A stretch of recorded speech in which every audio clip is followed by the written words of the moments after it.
ត្រូវបានប្រាប់ថានិងគឺប្រទាំងអថ្លៃថ្លាសាងដោយដូនតា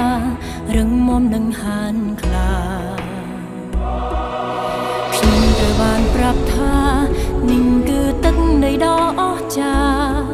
វប្បធម៌មហាពេញដោយអត់កំបា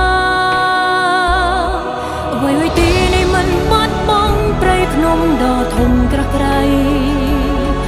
ទន្លេមិនរីរៃបន្តចិញ្ចឹមជីវិតរស់រាន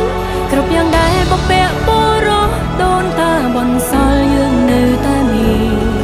នេះគឺជាវត្តមានដួងប្រលឹងនៃប្រទេសជាតិខ្ញុំ